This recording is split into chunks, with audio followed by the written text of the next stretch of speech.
Assalamualaikum warahmatullahi wabarakatuh.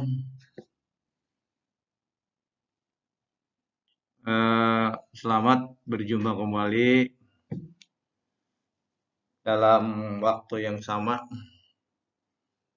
jam 16.00, hari Selasa, ya, hari Selasa,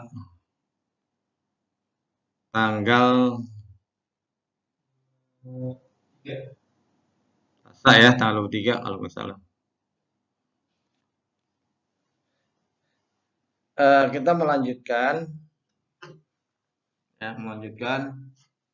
materi yang kemarin. Pengembangan sistem evaluasi, ya, mata kuliahnya seperti biasa. Nanti kalau kamu ngisi absen, istilah mata kuliahnya adalah pengembangan sistem evaluasi pendidikan. Ya. Kemudian pokok bahasannya adalah prinsip-prinsip evaluasi. Dan pokok bahasannya adalah perbedaan antara evaluasi dengan penilaian. Oke ya. Nah, jadi prinsip-prinsip evaluasi sebagai dasar pelaksanaan penilaian. Jadi lanjutan yang minggu kemarin ya. Kamu harus perhatikan, nanti terakhir seperti biasa kamu akan berikan pertanyaan-pertanyaan. A. Penilaian hendaknya didasarkan atas hasil pengukuran yang komprehensif. Dulu pada saat semester 5 kita sudah mempelajari tentang penilaian, evaluasi, dan pengukuran. Ya, jadi penilaian hendaknya didasarkan atas hasil pengukuran yang komprehensif. Kita sudah bedakan. Nah, yang kedua, evaluasi harus dibedakan antara pensekoran dengan penilaian. Ya. Misalnya begini, kalian nanti sebagai guru membuat soal 8. Ya, saya ulangi. Kita membuat soal esai jumlahnya 4 ya, bukan 8, 4 soal. Masing-masing soal kita berikan skor nilainya 2,5 atau 25. Jadi kalau 4 soal itu berarti 100. Jadi yang betul semua yang mendapat nilai 100 ya berarti nilainya 100. Nah, begitu. Contoh lain, kalau yang seperti tadi, contoh seperti tadi itu mudah ya. Jadi antar skor dengan nilai itu kita samakan. Contoh berikutnya, kita membuat soal 8. Ingat, kita membuat soal 8. Masing-masing skor 1. Soal skornya 1. Jadi kalau betul semua itu dia dapat skornya 8. Ya, dapat skornya 8. Jadi yang mendapat skor 8 berarti itu dia nilainya 10. Gitu ya. Terus ya, kita ranking ke bawah. Kalau dia mendapat nilai 4 yang betul dari 8 soal, ya, berarti skornya kan 4. Nah, skor 4 itu berarti nilainya 5. Ya, nilainya 5. Karena skor karena 8 soal betul semua itu skornya 8, nilainya 10. Kalau yang betul hanya 4, berarti skornya 4, nilainya ya berarti ya 5. Gitu ya. Oke ya. Skor namanya. Jadi skor skornya itu nanti caranya kita mengalihkan jumlah skor dibagi 10. Ya. Oke. Ulangi. Kita buat soal 5. Ya. Kita buat soal 5 soal. Tiap-tiap soal itu skornya 2. Berarti kalau dia betul 5 soal, itu nilainya 10. Ya. Kalau dia betul 4, ya. Kalau dia betul 4, skornya 8. Ya, jadi nilai 8. Dan seterusnya. Ya. Itu maksudnya evaluasi harus dibedakan antara penskoran dengan penilaian. Jadi itu tadi beda memang ya. Beda. Oke. Yang C, pemberian nilai hendaknya merupakan bagian integral dari PBM. PBM itu proses belajar mengajar. Jadi kalau kita memberikan nilai kepada siswa, nanti kalian kalau sudah menjadi guru, sudah mengajar, pada saat PBM itu ya bisa memberikan catatan-catatan, ya, memberikan nilai-nilai kepada siswa. Mana nih siswa yang aktif, mana yang pasif, ya, mana yang kurang berkomunikatif, misalnya itu bisa diberikan catatan-catatan oleh kalian sebagai guru ya nanti. Yang berikutnya penilaian hendaknya komparatif, membandingkan. Dan komparatif itu membandingkan, ya, membandingkan. Atau begini, kalau kita menyusun soal itu nanti kita buat soal yang bersifat komparatif, membandingkan antara variabel yang satu dengan variabel yang lainnya, ya. Jadi perbandingan. Jadi penilaian hendaknya komparatif atau membandingkan. Sistem penilaian yang dipergunakan hendaknya jelas bagi siswa dan bagi pengajar itu sendiri. Jadi soalnya itu harus bisa dicerna oleh siswa. Jangan sampai nanti siswa begitu membaca soal tidak tahu maksudnya sehingga siswa tidak dapat menjawab dengan baik karena dia tidak paham soalnya. Guru, Anda nanti menjadi guru kalau membuat soal dengan bahasa yang bisa dicerna, bisa dipahami, pertama oleh siswa itu sendiri maupun oleh kalian. Jangan nanti guru membuat soal dia sendiri, guru sendiri nggak tahu itu apa artinya, nggak tahu itu apa jawabannya.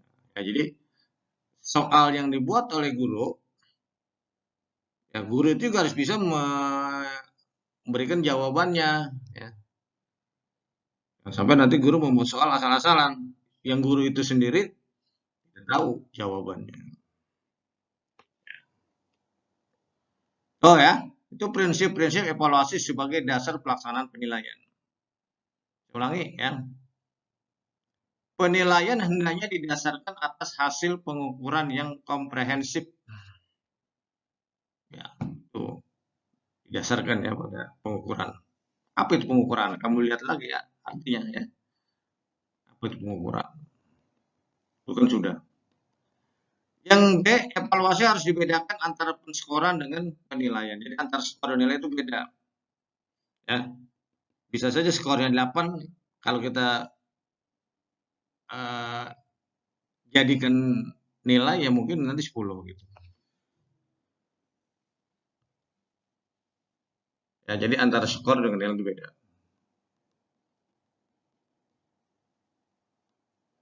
Oke. Pemberian nilai hendaknya merupakan bagian integral dari PBM. Integral itu berarti integrasi ya. Jadi selama kegiatan belajar mengajar kita secara integral memberikan nilai. Jadi pemberian nilai kepada siswa itu ya secara proses integral ya, digabungkan antara beberapa jenis nilai, ada nilai berita, ada nilai postas, ada UTS, ada UAS dan seterusnya. Ya. Jadi tidak serta merta nilai akhir.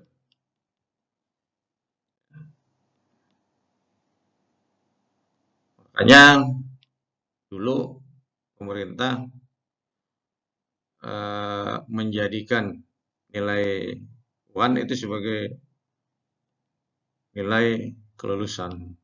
Ya, dulu awalnya UAN itu siswa yang jadi ada kriteria minimalnya. Kalau misalnya mendapat nilai matematik, itu matematik paling minim itu 4. Jadi siswa yang dapat nilai 3 itu dianggap tidak lulus. Yang dulu UAN itu banyak dikritisi. Orang tua terutama ya. Dan sekarang UAN sudah tidak lagi dijadikan dasar kelulusan. Dan bahkan untuk tahun ini ya, tahun kemarin mulai ya, apalagi tahun ini, jadi UAN sudah tidak ada lagi, sudah tidak dilaksanakan lagi ya. Yang berikutnya, penilaian hendaknya komparatif, membandingkan antara yang satu dengan yang lainnya. Sistem penilaian dipergunakan hendaknya jelas bagi siswa dan bagi pengajar itu sendiri. Ya, bagi pengajar itu guru jelas ya. Jawabannya harus spesifik. Terus prinsip-prinsip penilaian dapat berhasil jika dilaksanakan. Nah, jadi prinsip penilaian itu ada yang berhasil, ada yang tidak. Berhasil jika dilakukan pertama prinsip kesinambungan, continuous. Ya, penilaian hendaknya dilakukan secara berkesinambungan, secara terus menerus. Tadi sudah sebut, jangan nilai akhir saja yang dijadikan pedoman untuk kelulusan misalnya. Ya, jadi nilai kelulusan itu ada nilai rapot. Pertama nilai kenaikan kelas dulu, dari kelas 1 ke kelas 2 itu ada nilai UTS, ada nilai UAS, ada nilai tugas-tugas ya. Itu secara continuous, secara terus menerus digabung. Ya, digabung, dijumlah, dibagi rata-rata. Ya. Terus begitu juga naik kelas 2, naik kelas 3 sama. Lulus. Nah, juga begitu sama nilainya, bukan nilai di kelas 3 doang. Yang dari kelas 1, kelas 2 itu diperhitungkan. Secara menyeluruh, itu disebut dengan komprehensif, continuous ya. Kemudian continuous. Berkesinambungan. Terus menerus. Jangan kita memberikan penilaian itu hanya sewaktu-waktu, hanya sesaat saja. Bahkan di dalam sekali kita melaksanakan proses pembelajaran, itu juga kita harus memberikan nilai ya, seperti tes awal, post tes akhir, dan seterusnya. Oke ya, yang B, prinsip menyeluruh. Tadi pertama prinsip kesinambungan, continuous ya, kontinuitas atau continuous. Yang kedua prinsip menyeluruh, komprehensif, jadi secara menyeluruh. Penilaian harus mengumpulkan data mengenai seluruh aspek kepribadian. Jadi nilai kepribadiannya juga, etikanya juga itu menjadi dasar penilaian. Ya, kalau kita nilai murid untuk kenaikan kelas, kalau siswanya yang kepribadiannya tidak mencerminkan hal-hal yang baik, bisa saja. Ya, kalau sekolah swasta kita bisa menentukan siswa yang kurang sopan, siswa yang katakan malas, ya, yang suka membantah, nah itu bisa saja nilainya kurang sehingga tidak memenuhi syarat untuk kenaikan kelas. Ya, jadi menyeluruh itu maksudnya. Ya, penilaian harus mengumpulkan data mengenai seluruh aspek kepribadian. Jadi di samping nilai-nilai kognitifnya, samping nilai afektifnya, samping nilai psikomotoriknya, juga ada faktor-faktor lain. Jadi harus secara menyeluruh untuk menentukan naik atau tidaknya anak. Prinsip objektif, penilaian diusahakan agar seobjektif mungkin. Ya, guru Anda nanti ketika menjadi guru kemudian memberikan penilaian terhadap murid, itu harus secara objektif. Tidak ada unsur-unsur lain. Ya, tidak ada unsur-unsur lain selain objektif. Artinya kalau memang siswa itu baik, ya kita nilai baik. Kalau memang siswa itu kurang, ya kita nilai kurang. Ya. Jadi tidak boleh melihat unsur-unsur lain. Ya.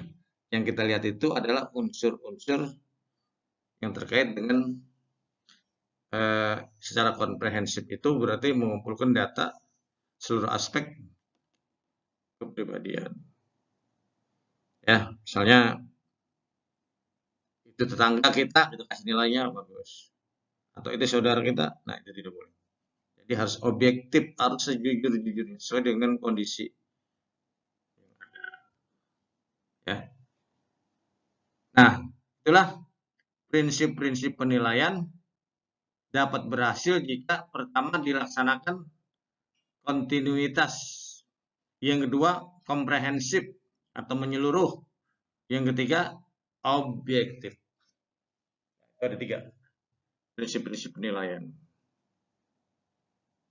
Sebutkan ada berapa prinsip-prinsip penilaian yang baik, kan ya? Yang pertama, prinsip kesinambungan. Yang kedua, prinsip komprehensif. Yang ketiga, prinsip objektivitas. Ya, jelas ini? Ya. Jadi hari ini pertemuan keempat ya, pertemuan keempat. Jadi materinya kita masih mengembangkan, masih melanjutkan materi-materi yang kemarin.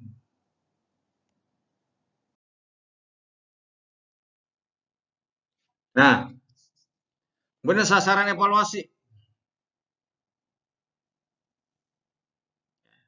Sasaran evaluasi. A.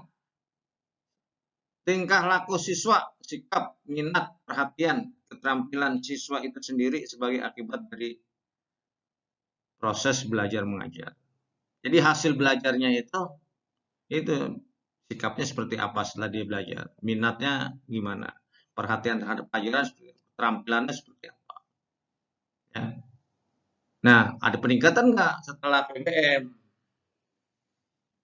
Makanya kalau kita melaksanakan tes awal sebelum belajar, ya itu kita tes itu siswa, pelajaran yang akan kita ajarkan itu kita tes dulu, nilainya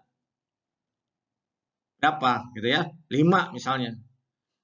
Terus kita ngajar, selesai mengajar, setelah itu kita tes lagi, namanya post test, hasilnya 8, berarti itu ada peningkatan hasil.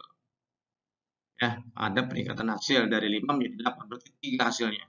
Hasil belajarnya 3. B. Segi isi pendidikan. Artinya penguasaan materi pelajaran yang diberikan oleh guru dalam PBM. Ya, itu dari segi isinya. Materinya dia kuasai nggak tuh setelah kita ajarkan. Itu nanti yang menjadi sasaran evaluasi kita. Jadi hasil belajarnya itu berapa persen? Itu yang kita bicara nanti ya, yang kita pertanyakan. Itu yang kedua dari segi isi materi maksudnya. Jadi materi yang guru sampaikan, bla bla bla bla, ya. Terus kita tes. Nah, mampu nggak siswa itu menguasai semua materi yang diberikan? Nah, itu ya. Yang C, segi-segi yang menyangkut PBM itu sendiri, yaitu PBM perlu diberi penilaian secara objektif dari guru. Sebab baik kitanya hasil belajar yang dicapai oleh siswa itu seperti apa. Ya. Jadi segi-segi yang menyangkut PBM itu sendiri. Jadi pada saat PBM itu guru perlu memberikan penilaian secara objektif dari pertanyaan-pertanyaan lisan.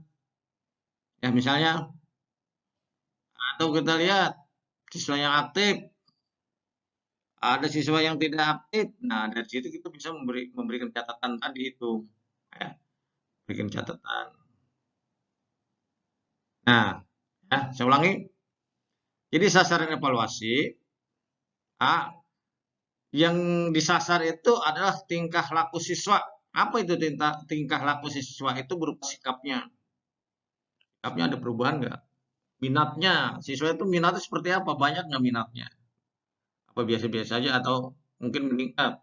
Pas pelajaran kita ini dia punya minatnya meningkat, yang dari biasanya 50% minatnya setengah menjadi tinggi. Perhatian. Apa itu perhatian? Perhatian itu adalah kondisi siswa dalam belajar, ya. Apakah dia memperhatikan, apa kurang memperhatikan, apa dia banyak melamun, ya, dan lain sebagainya. Ya. Keterampilan, ya, keterampilannya itu seperti apa yang siswa miliki, ya, itu kita ukur dari PBM, dari kegiatan proses belajar mengajar. Nah, itu tingkah lakunya. Kemudian isinya, materinya tentang penguasaan materi pelajaran yang diberikan oleh guru dalam PBM. Ya, kalau kita memberikan materi misalnya tata kalimat atau jenis-jenis kalimat, ya, ada 10 jenis kalimat, kata benda, kata sifat, kata kerja, dan seterusnya, ya. Dan kita berikan contoh-contohnya, selesai, kita tanya, kita tes, ngerti nggak, paham nggak? Dari 10 kata jenis, dari 10 jenis kata itu yang dia bisa dia ingat, bisa dia hafal, bisa dia tahu itu ada berapa jenis. Gitu. Itu materi namanya. Jadi dari segi materi, jadi penguasaan materi pelajaran yang diberikan oleh guru dalam PBM tadi itu, maka perlu diadakan tes akhir pelajaran ya untuk mengukur kemampuan siswa dalam menyerap pelajaran-pelajaran yang diberikan oleh guru. Ya, nanti Anda ketika nanti menjadi guru ya dibiasakan seperti itu. Selalu memberikan penilaian secara terus-menerus, secara penting. Yang ketiga, segi-segi yang menyangkut PBM itu sendiri. Jadi proses kegiatan belajar mengajarnya. Ya, pada saat kalian melaksanakan proses belajar dengan siswa itu, kita harus bisa membaca, harus bisa melihat dari ujung kiri, ujung kanan, depan, dari ujung kaki anak sampai ke ujung rambut anak harus kita perhatikan.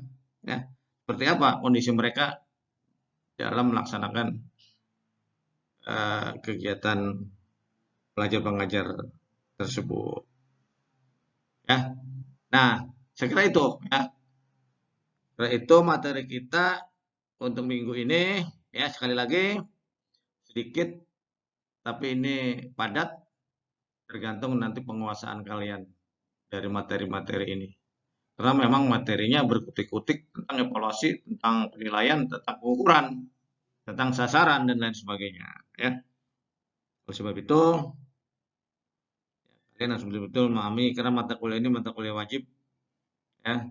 Mata kuliah evaluasi mata kuliah wajib karena evaluasi itu tidak bisa dipisahkan dengan peran seorang guru. Jadi guru samping dia mampu mengajar dengan baik, dengan memberikan materi-materi yang baik, yang diharapkan bisa diserap oleh murid.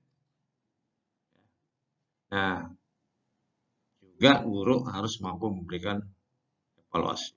Ya, kalau guru tidak mampu memberikan evaluasi berarti gurunya kurang representatif, kurang kapabel, ya, kurang bermutu.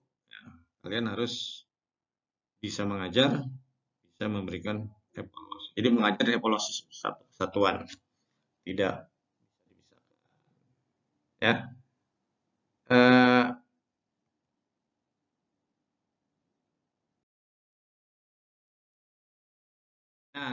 seperti biasa ya. Biasa. Jadi semester 6A, B, dan C ya. Yang kemarin cuma masuk 76. Tugas yang masuk kemarin hanya 76. Dan kalau dihitung itu semuanya lebih ya. Apa mungkin belum masuk yang alih ke MT ya belum masuk. Bagi yang belum masuk silakan ya, silakan. Mungkin harus menyelesaikan administrasi dulu. Kalau dapat password kamu harus lapor untuk dimasukkan. Tugas satu, apa yang kuliah tadi, materi yang tadi kalian dengarkan, kesimpulan itu apa? Kesimpulan dari materi tadi itu diberikan kesimpulannya menurut pendapat kalian masing-masing. Jadi kesimpulan itu adalah pendapat pribadi masing-masing, bukan menurunkan materi yang tadi kamu catat-catat, bukan. Ya, kesimpulan menurut pendapat masing-masing mahasiswa. Yang kedua, Anda diharapkan bisa membedakan apa itu evaluasi dan apa itu penilaian. Ya. Terus yang ketiga, sebutkan siapa saja yang menjadi sasaran evaluasi. Kayak ini, saya ulangi. Sebutkan siapa saja yang menjadi sasaran evaluasi. Siapanya diganti yang apa. Sebutkan apa saja yang menjadi sasaran evaluasi. Beda itu jawabannya. Kalau siapa yang menjadi sasaran evaluasi dengan apa yang menjadi sasaran evaluasi itu beda. Ini diralat ya soalnya. Jadi nomor 3, catat. Nomor 3, sebutkan apa saja yang menjadi sasaran evaluasi. Ya. Bukan siapa. Siapanya diganti dengan apa. Catatan. Jawaban ditulis di buku masing-masing. Foto jawaban tersebut dengan jelas dengan format PDF. Kirim melalui mail. Paling lambat jam 5. Ya. Kan kuliahnya kan saya cuma bisa kasih kesempatan. Ya enggak sampai jam 5 kuliahnya. Jadi separuh untuk mendengarkan perkuliahan, separuh lagi kalian untuk mengerjakan tugas ya. Saya ulangi, paling lambat jam 5. Kemarin jam 12 malam baru ada yang nyampe. Tidak boleh lewat WA ya, harus diusahakan terus lewat email. Kalau misalnya di rumah kamu WiFi-nya kurang bagus, nah kamu harus berlangganan WiFi, kan sudah diberikan bonus kan, dikasih WiFi ya, dikasih pulsa yang gedean beli pulsanya. Kalau berlangganannya yang 50.000 sebulan gitu, jangan yang 20.000. Oke ya, paling lambat jam 5 atau jam 17.00. Jangan sampai lewat seperti kemarin-kemarin. Ya. Terima kasih. Saya akhiri. Billahi taufiq wal hidayah. Assalamualaikum warahmatullahi wabarakatuh. Berapa? 28 ya.